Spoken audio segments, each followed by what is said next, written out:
वरिणो रुद्रस्य हेतुर्वृणक्तु परित्वेषस्य दुर्मतिरघायोः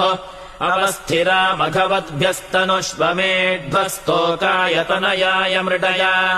सुनिश्रुतम् गर्तसदंयुवानम् मृगन्न भीममुपहत्वमुग्रम् मृडाचरित्रे रुद्रस्तवानो अन्यन्ते अस्मन्निवपन्तु सेनाः